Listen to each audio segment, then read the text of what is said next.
massage sa face.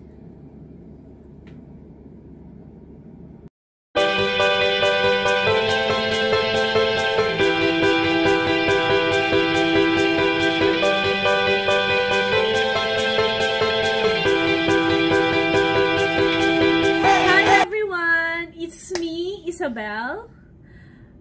So for today, I'm gonna be showing you my night routine for my skin. So, first step, you need to wash your face. So I'm using Dove to wash my face every day. Also for my skin, for my body.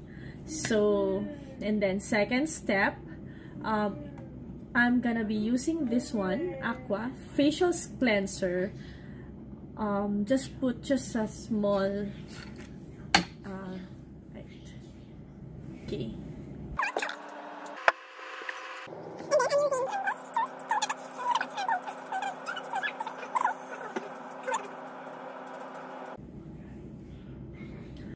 And then, second, you put the serum.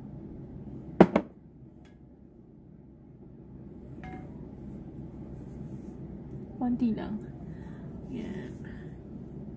Sobrang lambot lang niya sa face. Third step, my night cream is so put my night cream over my face.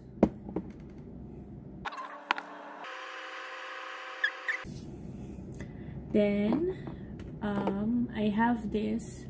Huwag niyong kakalimutang linisin yung neck. And then, I'll put this neck cream.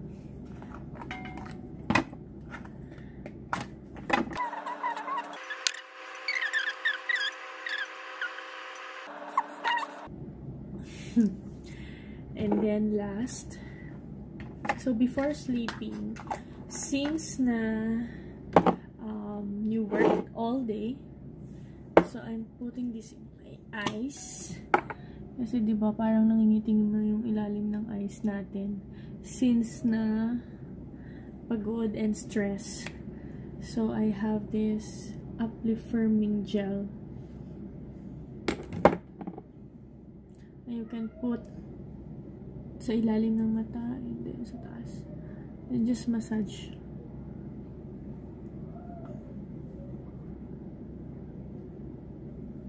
Mata. Then wait for just minute. Malamig siya sa eyes. Ayan. Huwag sa loob ng eyes, so taas and baba lang. Up and down. Massage.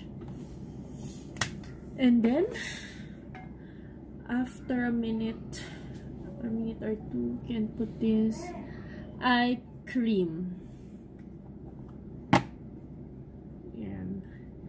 Konti lang din. Just a bit. Yan. Sabay.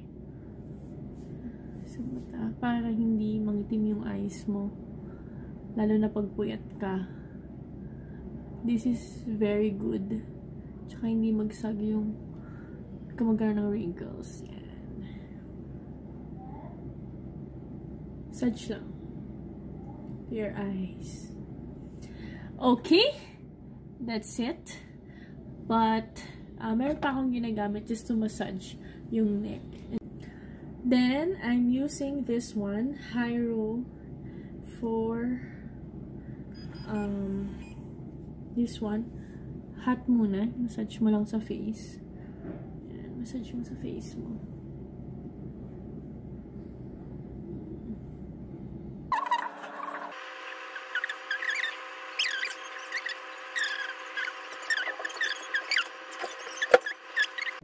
And then next, the cold para mag-close yung pores.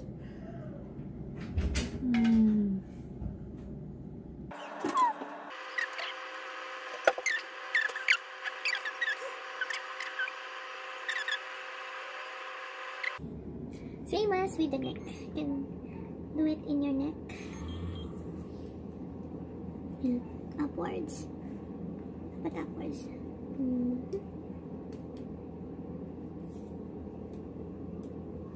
Then after that, yung cold.